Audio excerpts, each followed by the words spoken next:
오늘은 축복을 선물하는 사람들이라는 제목으로 말씀을 나누고자 합니다. 한번 따라해 보세요. 축복을 선물하는 사람들. 축복을 선물하는 사람들. 얼마 전에 25살 된 아이돌 출신 가수가 자살을 했죠. 너무 마음이 아팠습니다. 이 자매는 노래도 잘 부르고 연기력도 있는 아이돌 출신의 어떤 아이돌 그룹의 출신 여가수였어요. 여배우였어요. 근데 왜 자살했을까? 제가 신문을 쭉 읽었더니 악성 댓글 때문에 자살했다고 그러더라고요. 사람들이 댓글로 이 자매를 막 공격한 거예요. 인신 공격을 하고 또 비아냥거리고 모독한 것이죠. 그 댓글 때문에 속상해서 자살했다는 것입니다. 전 그렇게 생각했습니다. 그까지 댓글 무시하면 되지. 왜 신경 쓰면서 사는가?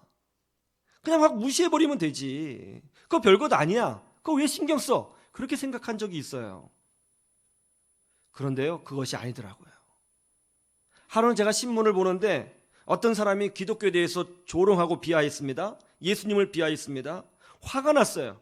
그래서 저도 댓글로 기독교를 옹호했습니다. 그 순간 저를 욕하는 댓글 30여 개가 5분 안에 달렸어요. 그냥 저를 욕하고 막 비아냥거리고, 진짜 제가 평생 들어야 될 욕을 5분 안에 다 들었습니다.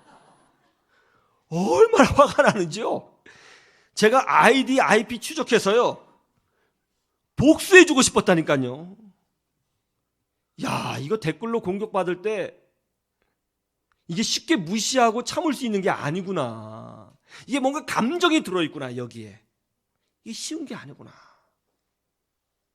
말 때문에 사람이 죽을 수도 있고 말 때문에 사람이 살아날 수도 있습니다.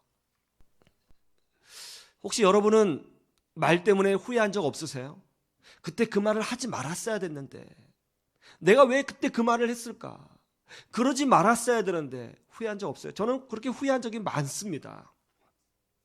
오늘 본문을 보면 말 한마디로 사람의 인생을 바꾸고 그에게 축복을 준 어떤 사람이 나와요. 이 사람의 이름은 안 나와요. 그냥 어떤 사람입니다. 12년간 혈루증을 앓던 여인이 나오죠. 이 여인은 불치병에 걸렸습니다. 더더군다나 이 질병은 레위기 15장 말씀에 따르면 부정한 질병입니다.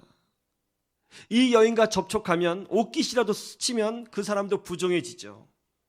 이 여인은 가지고 있는 돈을 다 써서 자신의 질병 치유를 위해서 노력했습니다. 그러나 치유받지 못하고 오히려 더 상황이 악화되었죠. 불쌍한 여인이었습니다. 영적으로나 육적으로나 아주 가련한 여인이었어요. 그런데 어떤 누군가가 이 여인에게 소문을 전해줬습니다. 그것은 뭐예요? 예수님을 만나면 어떤 질병이라도 치유받을 수 있다고 하는 소문이었죠. 이 소문 덕분에 이 여인이 예수님을 찾아갔고 예수님을 만졌을 때에 혈루의 근원이 마르고 치유되는 기적을 체험하게 된 줄로 믿습니다. 누군가가 전해준 그 희망의 메시지 덕분에 생명을 찾았고 광명을 찾게 된 것이죠. 우리는 어떻게 하면 말 때문에 후회하지 않고 이 어떤 누군가처럼 사람에게 희망을 주고 용기를 주고 하나님의 축복의 통로로 쓰임받을 수 있을까요? 우리는 어떻게 하면 말 때문에 후회하지 않는 인생을 살 수 있을까요?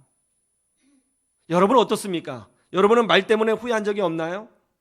어떻게 하면 우리는 말 때문에 후회하지 않고 축복을 전해주는 사람이 될 수 있는가? 오늘 말씀을 통해서 그 부분에 대해서 한번 집중해 보기를 원합니다. 첫째로 희망의 메시지를 준비하고 있어야 된다는 것이죠. 한번 따라해 보세요. 희망의 메시지를 준비하고 있으라. 우리가 준비된 말을 하고 희망의 메시지를 준비하고 있을 때에 어떤 상황에서도 축복을 선물하는 자로 쓰임받을 수가 있습니다. 왜냐하면 하나님은 준비된 자를 통하여 일하시기 때문인 것입니다. 우리 베드로전서 3장 15절에 보면요, 아주 놀라운 말씀이 있어요. 한번 찾아보세요. 베드로전서 3장 15절. 베드로전서니까 성경 뒷부분에 있겠죠? 베드로전서 3장 15절. 더 가야 돼요. 성경 더 가야 됩니다. 많이 더 가야 돼요. 예. 자, 3장 15절 찾았죠? 자, 찾았으면 다 같이 한번 읽어봅시다. 시작. 너희 마음에 그리스도를 주로 삼아 거룩하게 하고 너희 속에 있는 소망에 관한 이유를 묻는 자에게는 대답할 것을 항상 준비하되 온유와 두려움으로 하고. 할렐루야. 말씀을 준비하라는 거예요. 우리에게 당신은 어떻게 이렇게 소망 가운데 살 수 있습니까? 라고 질문하는 사람들에게 예수 그리스도 때문에 그렇다고, 하나님의 은혜 때문에 그렇다고 답변할 말을, 메시지를 준비하라고 오늘 말씀하고 있어요. 제가 고등학교 2학년 때 가정이 매우 어려웠습니다. 맨날 부부싸움이 일어나고요, 밥통이 깨지고 찬장이 깨지고 밥그릇이 깨졌어요. 그날도 그랬습니다. 너무 속상했어요. 그런 모습을 뒤로 하고 학교에 갔는데 공부할 마음이 들지 않았습니다. 점심시간에 남들은 점심을 먹는데 저는 학교 뒤편에 있는 등나무 아래 벤치에 앉아 우두커니 뭔가를 생각하며 앉아 있었어요. 제 얼굴 표정이 별로 좋지 않았던 모양이죠. 그때 마침 교생 선생님들이 점심을 하고 지나가는데 우리 반 담당 교생 선생님이 제 얼굴을 봤던 모양이에요. 저를 봤던 모양이에요. 가던 걸음을 멈추고 제게 오시더라고요. 그러면서 제게 물었어요. 기영아, 무슨 안 좋은 일 있어? 얼굴 표정이 안 좋아 보이네. 힘든 거 있으면 말해봐. 제가 아무 말도 안 했어요. 뭐 가정 문제를 말할 수가 없잖아요. 부끄럽잖아요. 가만히 있었어요. 그랬더니 교생 선생님이 가만히 같이 앉아 있어 주더니 얼마나 지났을까요? 이렇게 말을 해주더라고요. 기영아, 폭풍우가 온 다음에는 꼭 무지개 같던데. 우리 기영이 지금 폭풍우 가운데 있는가 보다. 조금 지나면 무지개가 뜰 거야. 힘내. 그러면서 저를 한번 꼭 안아주더니 가시더라고요. 그런데 그때는요, 그 말이 너무 멋있게 들리는 거예요. 야, 폭풍우가 온 다음에는 무지개가 뜬다. 위로가 됐어요. 나이가 든 지금 그때 상황을 한번 생각해 보면 이런 생각이 들어요. 그때 그 말은 즉흥적인 말이 아니라 교생 선생님으로서 아마도 준비된 말이었을 것이다. 그런데 준비된 말 때문에 제가 힘을 얻었어요. 제자 훈련 시간에 간혹 이런 시간을 갖습니다. 숙제를 내주는 것이죠.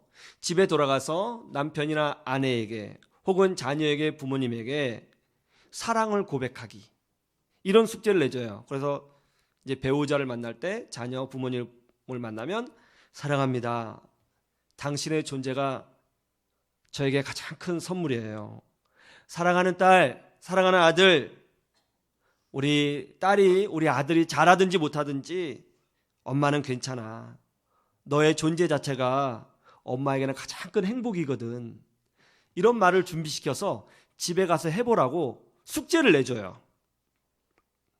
그러면은 일주일 동안 이것을 실천해야 되는데 이 숙제를 내주면 막 난리가 나요. 목사님 닭살 돋아요. 너무 쑥스러워요. 이런 말을 어떻게 해요? 막 난리가 납니다. 야, 하라, 숙제니까. 그럼 집에 들어가서 숙제를 합니다. 그런데 처음에는 굉장히 쑥스러워했는데요, 일주일 후에 엄청난 내용들을 제게 보고합니다. 여보 사랑해, 당신이 있어서 나에게 큰 축복이야. 이렇게 말했더니요, 목사님 미쳤어? 그러더라고요. 돈 필요해? 그러더라고요. 우리 아들한테 아들의 존재가 엄마에게는 행복이야 그랬더니요, 우리 아들이요, 헤헤? 그러면서 가더라고요. 막 그런 얘기를 해요. 그런데 어떤 집사님은 이렇게 말을 하더라고요. 목사님, 우리 딸에게 사랑하는 딸 잘해도 못해도 괜찮아. 우리 딸이 존재하는 것 자체가 엄마에게는 큰 축복이야. 그랬더니 그 딸아이가 가만히 서서 눈물을 쭉 흘리더라고요. 그래서 제게 와서 저를 안고 막 울었어요. 그래서 저도 같이 울었어요. 한참 울고 나더니 아이의 표정이 밝아지더군요. 하나님은 준비된 말을 통해서 일하시는 것입니다. 우리가 영혼을 살리기 위해서 축복의 메시지를 준비하면 하나님은 준비된 그 말을 통해서 그 영혼을 살려내시는 것입니다. 우리가 심드나는 자들을 위로하기 위해서 말을 준비하면 하나님은 우리의 말을 통해서 그 영혼을 깊이 위로해 주시는 거예요. 우리가 복음을 전하기 위해서 준비된 복음을 가지고 있으면 하나님은 준비된 그 복음의 메시지를 통해서 방황하는 영혼을 예수 그리스도에게로 인도해 주시는 것입니다. 우리는 준비된 말을 가지고 있어야 됩니다. 희망의 메시지를 준비하고 있어야 되는 것입니다. 그럴 때 어떤 상황에서든지 당황하지 않고 준비된 메시지를 상대방에게 전해줌으로 말미암아 말의 실수를 하지 않고 그 영혼을 살리고 위로하고 축복의 통로로 쓰임받을 수 있게 되는 것이죠. 우리 주님이 함께 하시니 승리할 줄로 믿습니다. 이와 같은 희망의 메시지를 항상 마음속으로 여러분 준비하십시오. 그래서 자녀에게, 이웃에게 축복을 선물하는 축복의 통로가 되시기를 주님의 이름으로 축원합니다. 어떻게 하면 말 때문에 후회하지 않고 축복을 선물하는 사람이 될 수 있을까? 두 번째는 희망의 간증을 하라는 것이죠. 한번 따라해 보세요. 희망의 간증을 하라. 우리의 간증이 힘들어하는 사람에게는 최고의 축복이 됩니다. 왜냐하면 세상은 바로 우리의 생생한 간증을 통하여 살아계신 하나님을 경험하고 싶고 살아계신 예수님을 경험하고 싶기 때문에 그런 것입니다. 제가 설교할 때 간혹 성경만 깊이 설명할 때가 있습니다. 깊이 설명하죠. 소위 말씀을 쪼갠다고 하죠. 그렇게 여러분에게 굉장히 논리적으로 이성적으로 성경의 내용을 깊이 들어가서 여러분에게 설명해 줍니다. 많은 분들이 은혜를 받아요. 깜짝 놀라워하면서 기뻐합니다. 그런데 말이죠, 때로는 그렇게 성경을 깊이 설명하는 것도 은혜가 되지만 때로는 저의 삶을 간증할 때 성도들이 더 큰 위로를 받고 힘을 얻고 눈물을 흘리고 회복을 경험하는 것을 저는 종종 경험합니다. 오늘 말씀 중에 아주 놀라운 부분이 있어요. 27절 말씀을 보죠. 5장 27절 같이 볼까요? 시작. 예수의 소문을 듣고 무리 가운데 끼어 뒤로 와서 그의 옷에 손을 대니. 이 여인은 12년간 혈루증을 앓았던 여인입니다. 레위기 15장 말씀에 보면 이 혈루증은 부정한 질병이죠. 이 여인은 부정하기 때문에 어느 누구와도 접촉되면 안 됩니다. 이 여인과 옷깃이라도 스치면 그 사람도 부정해집니다. 이 사실을 이 여인도 잘 알고 있었을 거예요. 왜냐하면 이스라엘 여인이었기 때문에 자기가 지금 어떤 상황이고 왜 사람을 피하며 살아야 하는지를 충분히 인지하고 있었을 것입니다. 그런데 말이죠, 이 여인은 율법의 규정을 알고 있음에도 불구하고 이상하게도 예수님을 만지려고 했습니다. 본인은 지금 혈루증 걸린 여인입니다. 부정한 여인이에요. 사람과 접촉하면 안 됩니다. 그걸 알고 있어요. 그런데 이상하게도 율법을 어기면서까지도 예수님을 만지려고 했다는 거예요. 왜 그랬을까요? 왜 하지 말아야 될 행동을 하는 걸까요? 이 여인은 지금 부정한 여인이에요. 부정한 질병에 걸렸습니다. 누가도 접촉되면 안 돼요? 그럼 예수님 만지면 돼요, 안 돼요? 안 되죠. 그거 알고 있어요. 그런데 예수님 만지려고 했다는 거예요. 무슨 생각으로 만지려고 했을까요? 왜 율법을 어기려고 했을까요? 왜 율법의 가르침과 반대되는 행위를 하려고 했을까요? 그렇게 하려고 했던 동기는 뭘까요? 그 이유가 오늘 본문에 나와 있죠. 본문에 뭐라고 되어 있어요? 이 여인이 예수님을 만지려고 했던 이유는 뭐 때문에? 소문을 듣고 그렇겠다는 거예요. 보세요. 예수의 소문을 듣고 무리 가운데 끼어 뒤로 와서 그의 옷에 손을 대니라고 되어 있어요. 그러니까 이 여인은 자신이 부정한 여인이고 누구도 만지면 안 된다는 사실을 알고 있었지만 이 여인이 들은 소문 가운데는 그런 율법의 생각을 뛰어넘게 하는 엄청난 소식이 있었다는 거죠. 뭔가 엄청난 이야기를 들었기 때문에 아하 하면서 예수님을 감히 만지려고 했다는 거예요. 그런 엄청난 소식, 엄청난 소문, 이 여인의 생각을 뛰어넘도록 만들어줬던 그 소문은 뭘까요? 도대체 어떤 이야기를 들었기에 예수님을 만지려고 했을까요? 그 비밀이 마가복음 1장에 나옵니다. 이 여인이 예수님을 만지기 전에 이런 사건이 먼저 있었어요. 마가복음 1장 40절에서 42절.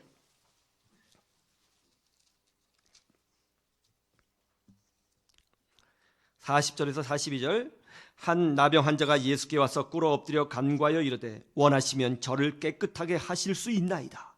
예수께서 불쌍히 여기사 손을 내밀어 그에게 대시며 이르시되 내가 원하노니 깨끗함을 받으라 하시니 곧 나병이 그에게서 떠나 가고 깨끗하여 진지라. 여기 나병 환자가 나오죠. 이 나병은 어떤 질병이죠? 이 나병도 역시 레위기 13장에 따르면 부정한 질병입니다. 이 나병 환자와 접촉된 자는 그 사람도 부정해집니다. 마치 혈루증 앓던 여인과 똑같은 경우죠. 어느 누구도 이 나병 환자와 접촉되면 안 됩니다. 그런데 어떤 일이 벌어졌어요? 예수님이 이 나병 환자 가운데 오셨어요. 그리고 의도적으로 손을 내밀어 이 나병 환자를 만지셨습니다. 그리고 말씀하셨죠. 내가 원하노니 깨끗함을 받으라. 어떻게 됐어요? 이 나병 환자와 접촉된 예수님이 부정해지신 것이 아니라 오히려 이 부정한 나병 환자가 완전히 깨끗해지고 치유함을 받았다는 것입니다.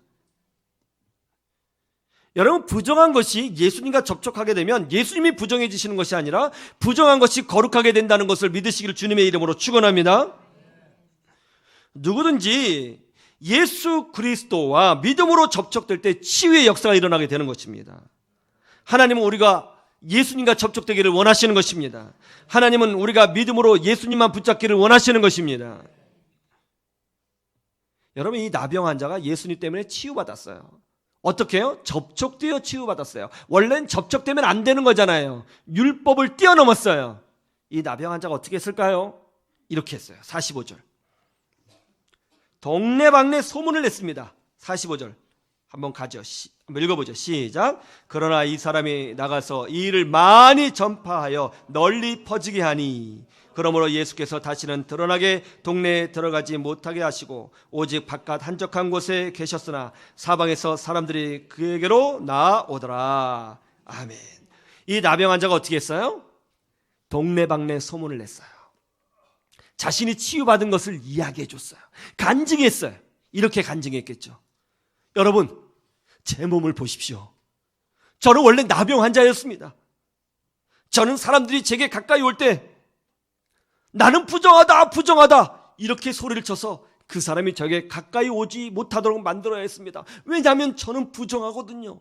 저랑 옷깃만 스쳐도 그 사람이 부정해집니다. 그래서 저는 이제까지 사람을 피하면서 살았죠. 그런데 어느 날 저는 예수님을 발견했습니다.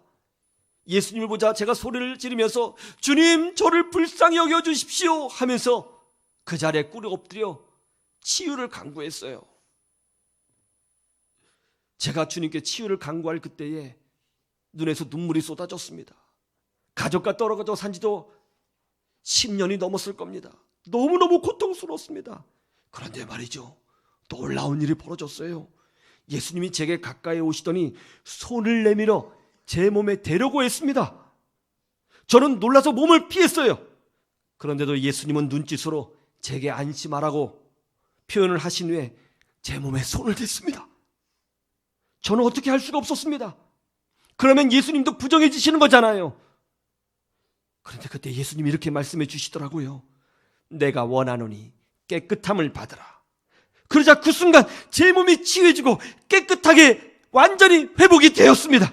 저는 이제 부정하지 않습니다. 제가 예수님과 접촉되자 거룩해졌습니다. 제 몸을 보세요. 예수님이 메시아예요. 예수님이 구원자예요. 예수님만이 모든 시대의 유일한 구세주가 되십니다. 그렇게 간증을 한 거예요. 이 이야기를 그 여인이 들은 거죠. 뭐라고? 예수님이 나병 환자에게 손을 대셨다고? 그러니까 예수님이 부정해지신 것이 아니라 그 나병 환자가 깨끗하게 됐다고? 그러면 나는 그러면 나는 예수님의 몸을 만지면 나도 깨끗하게 될 수 있겠구나.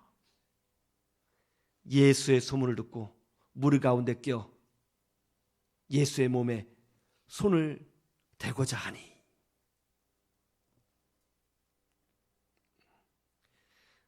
우리 자녀들이 왜 성장하면 교회를 떠날까요?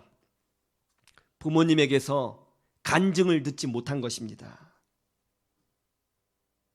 어떤 집사님은 집에만 가면 교회에 대해서, 다른 집사님에 대해서 그렇게 부정적인 말을 쏟아내요. 원망해요. 그런데 그 이야기를 어린 아이들이 들어요. 이 아이가 성장하면 신앙생활 잘할 수 있을까요? 자녀들은요, 부모의 간증을 듣기를 원해요. 얘들아, 엄마 아빠가 젊은 시절 정말 힘들게 살았다. 절망 가운데 살았어. 그런데 예수님 때문에, 목사님 설교 때문에, 교회 성도의 기도 때문에 엄마 아빠가 살아났어. 힘을 낸 거야. 교회 장로님, 권사님, 집사님이 그때 도와주셔서 우리 가정이 일어날 수 있었어. 이런 간증을 해줘야 되는 거죠. 그럴 때 우리 자녀들의 마음이 뜨거워지고 하나님을 더 깊이 사랑하게 되는 것 아닐까요? 하나님은 우리의 간증을 사용하시는 줄로 믿습니다. 하나님은 우리가 간증할 때마다 그것이 사람에게, 그분에게 축복이 되도록 만들어 주시는 줄로 믿습니다. 절망에 빠진 사람에게 우리가 간증할 때에 하나님은 그 간증이 능력이 되게 하시고 그들에게 희망을 부어 주시는 것입니다. 우리가 간증할 때에 우리의 간증이 능력이 되도록 만들어 주시는 하나님을 믿고, 여러분, 희망의 간증을 통해서 자녀와 배우자와 그리고 주변 사람들을 축복하는 믿음의 사람들이 되시기를 주님의 이름으로 축원합니다. 셋째로, 우리는 어떻게 말 때문에 후회하지 않고 축복을 선물하는 사람이 될 수 있을까요? 희망의 메시지를 아낌없이 선물하라는 거예요. 한번 따라해 보세요. 희망의 메시지를 아낌없이 선물하라. 우리가 어떻게 축복을 선물할 수 있는가? 그것은 바로 우리가 희망의 메시지를 전하는 것입니다. 왜냐하면 희망이야말로 이 시대의 가장 큰 그리고 최고의 선물이요 축복이기 때문에 그런 것입니다. 오늘 본문 말씀 25절에서 26절을 보세요. 25절에서 5장 25절에서 26절 함께 볼까요? 시작. 12해를 혈루증으로 알아온 한 여자가 있어 많은 의사에게 많은 괴로움을 받았고 가진 것도 다 허비하였을 때 아무 효험이 없고 도리어 더 중하여졌던 차에 12정한 혈루증 앓던 여인은요 평생 의사를 찾아다녔습니다. 그러나 돈은 돈대로 날리고 몸은 몸대로 더 망가지게 된 거죠. 정말 절망 가운데 빠져 살았습니다. 희망이 없었어요. 돈으로도 자신의 질병을 치유할 수 없었습니다. 인간의 의술로도 자신의 문제를 해결할 수 없었습니다. 인간적인 방법으로 해결받을 수 없었어요. 우리도 그럴 때가 있어요. 인간적인 방법으로 안 될 때가 있습니다. 아, 나는 부정한 여인이라 하나님이 축복해 주시지 않는 건가? 나는 부정한 여인이기 때문에 하나님 앞에 버림받았나? 나는 죄를 지었기 때문에, 봉사를 못했기 때문에, 헌금을 못했기 때문에, 믿음대로 살지 못했기 때문에 축복을 받지 못하는 건가? 그런 생각을 하며 살았겠죠. 그런데 그때 누군가 놀라운 소문을 전해줍니다. 예수님의 몸에 손을 대었더니 나병 환자도 치유가 됐다더라. 예수님은 부정한 사람도 품어 주신다더라. 예수님은 죄인도 안아주신다더라. 심지어 예수님은 장녀나 세리도 용서해 주신다더라. 예수님에게 가면 무능력한 사람도 새 힘을 얻을 수 있다더라. 그런 소식을 전해준 거예요. 이 메시지는 오늘날도 유효한 줄로 믿습니다. 하나님은요 희망의 메시지를 통해서 하나님의 능력을 보여주십니다. 하나님은 희망의 메시지를 통하여 그 사람의 영혼의 믿음을 불러일으켜 주시는 것입니다. 하나님은 우리가 희망의 메시지를 선포할 때 그것이 진짜 능력이 되도록 만들어 주시는 줄로 믿습니다. 어제 우리 교회 중보기도팀이 이제 사랑의 교회 안성수양관에서 모임을 가졌습니다. 모임을 가지면서 함께 간증을 했어요. 제가 간증을 들으면서요, 막 눈물이 막 흐르는 거예요. 참느라고 혼났습니다. 젊은 시절 남편을 먼저 하늘나라에 보내고 그 힘든 가운데 믿음으로 자녀를 키워냈던 권사님의 간증. 평생 불교인으로 살다가 우울증에 걸려서 자살의 순간에 떨어질 그때에 예수님을 만난 간증. 사랑하는 엄마와 동생을 먼저 하늘나라에 보내고 절망 속에 울면서 살았던 지난날의 간증.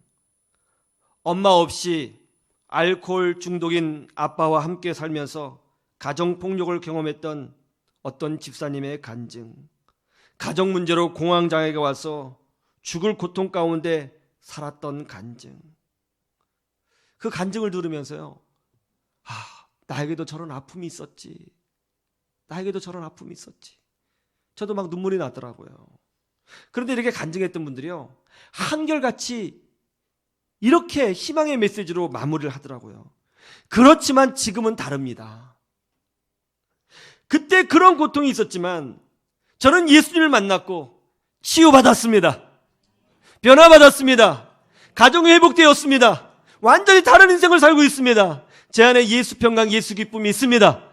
그렇게 간증하더라고요. 그렇게 희망의 메시지를 들으니까요, 우리가 막 눈물을 흘리는데 그 눈물이 절망스러운 눈물이 아니고 뭔가 막 은혜가 넘쳐서 벅차오르는 눈물. 모임이 끝났는데 너무너무 행복한 거예요. 극동방송 소망의 기도 시간에 기도가 필요한 청취자의 전화를 받는 코너가 있죠. 전화를 하신 분의 사연을 들으면 정말 기가 막힌 것들이 많습니다. 제가 그분의 사연을 듣고 그분의 문제를 해결하기 위해서 간절히 기도합니다. 그런데요, 저는 기도를 마친 다음에 꼭 한마디 말을 더해 줍니다. 이게 저의 이제 독특한 점이거든요.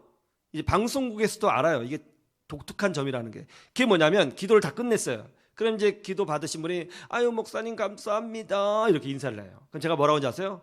예, 권사님, 하나님 반드시 응답해 주십니다. 권사님, 치유됩니다. 집사님, 이 문제 해결됩니다. 이렇게 하고 마무리를 쳐요. 그럼 상대편이 아멘 아멘 아멘 하면서 전화를 끊습니다. 희망의 메시지를 마지막 한 번 더 임팩트 있게 전하는 것이죠. 그런데 놀라운 게 뭐냐면, 간혹 제가 방송을 진행하다 보면 이 소망의 기도를 통하여 하나님 앞에 치유를 경험했다고 하는 메시지가 문자로 막 올라오는 거예요. 정기영 목사님, 이제 방송은 안 나오지만 지나가요. 정기영 목사님, 그때 목사님 기도해 주셔서 응답 받았어요. 감사해요. 딱 와요. 할렐루야. 하나님은 우리가 희망의 메시지를 선포할 때에 그 메시지를 갖고 일하시는 거예요. 하나님은 우리가 희망의 말을 전할 때 그것이 축복의 선물이 되도록 만들어 주시는 거예요. 12년간 혈류 동안 앓던 그 여인이 희망의 메시지를 들었을 때에 예수님을 만지고자 하는 용기와 믿음이 생긴 거예요. 그리고 실제로 만졌어요. 그러자 어떻게 됐어요? 12년간의 절망과 고통과 아픔이 그 자리에서 끝나고 치유되고 회복된 것을 경험하게 된 것이죠. 어떻게 하면 우리는 축복을 선물할 수 있는가? 주 예수 그리스도로 말미암는 용기, 희망을 그에게 전해주는 것입니다. 오늘은 우리 교회가 창립된 지 3주 전이 되는 날입니다. 우리 교회 이름이 희망을 노래하는 교회죠. 왜 그래요? 예수님만이 참된 희망이 되시기 때문에 그런 것입니다. 그리고 우리가 이 세상에, 이 시대 가운데, 정말 아파하는 이 시대 속에서 예수 그리스도로 말미암는 희망의 메시지를 선포할 때 우리 하나님은 그 메시지를 통해서 이 세상을 치료하고 고치고 하나님의 영광을 더 크게 드러내지 않겠습니까? 우리는 끝까지 이 시대 가운데 희망의 메시지를 선포하기 원하고 또 그 일을 계속 해 나가야 되는 줄로 믿습니다. 2차 세계대전 때죠. 히틀러는 전 공군력을 동원해서 영국의 수도인 런던을 집중 폭격했습니다. 수천 톤의 폭탄이 도시에 쏟아져 내리면서 런던은 그야말로 불바다가 되었습니다. 영국 국민들은 공포에 휩싸였습니다. 그때 영국 기자들은 영국의 군사력은 매우 형편없으며 공군력도 약하다며 이 전쟁에서 승리할 수 없을 것이라고 하는 냉철한 분석을 한 기사들을 쏟아냈습니다. 그리고 정부의 대응이 미약하다며 그 미약한 이유도 아주 냉철하게 분석하면서 그것을 기사로 내보냈습니다. 하루는 런던의 모든 언론계 기자들이 한 자리에 모였습니다. 그 자리에서 한 저널리스트가 이렇게 제안했죠. 여러분, 우리 영국 언론은 세계에서 가장 예리하고 정확하게 비판하는 언론으로 유명합니다. 저도 그랬습니다. 그러나 여러분, 지금은 전시 상황입니다. 우리는 지금 국민들에게 희망을 전해야 됩니다. 비록 영국이 수세에 몰려 있지만 희망의 기사를 써야 됩니다. 그래서 두려워하고 힘들어하는 영국 국민들에게 꿈과 용기와 희망을 심어줘야 됩니다. 우리 그렇게 하도록 합시다. 여러분, 이건 팩트예요. 그 자리에 있던 기자들이 이 말에 감동을 받았어요. 그때부터 희망의 메시지를 기사로 내보내기 시작했습니다. 군대에 출정하는 젊은이들의 감동스러운 이야기, 늠름한 모습, 웃는 모습을 사진으로 찍어서 내보냈습니다. 그리고 사랑하는 남편과 아들을 전쟁터에 내보낸 부모들이, 연인들이 예배당으로 몰려와서 하나님 앞에 간절히 기도하는 모습을 신문 전면에 내보냈습니다. 그리고 윈스턴 처칠의 우리가 승리할 수 있다고 하는 메시지를 하루도 빼놓지 않고 신문 기사로 내보냈습니다. 그러자 변화가 일어나기 시작했습니다. 젊은이들이 자기도 승리의 현장에 설 수 있도록 해달라면서 자원 입대하기 시작했습니다. 그리고 국민들이 두려움을 이겨내고 도시 재건에 힘쓰기 시작했습니다. 그리고 많은 사람들이 하나님의 승리를 확신하며 예배당에 들어와서 간절히 통성으로 기도하는 역사가 일어났습니다. 그 결과 사실상 절대적으로 불리한 상황에 있었던 영국군과 연합군이 엄청난 기적의 역사로 독일을 물리치고 승리하는 기적을 체험하게 된 것입니다. 하나님은 희망의 메시지를 통해서 일하시는 줄로 믿습니다. 우리가 어떻게 우리의 자녀들에게 축복을 선물할 수 있는가? 우리 이웃에게 축복을 선물할 수 있는가? 그것은 바로 예수 복음, 예수 희망을 전해주는 것입니다. 그렇게 전해줘서 축복의 통로로 쓰임받는 여러분의 인생들이 되시기를 주님의 이름으로 축원합니다.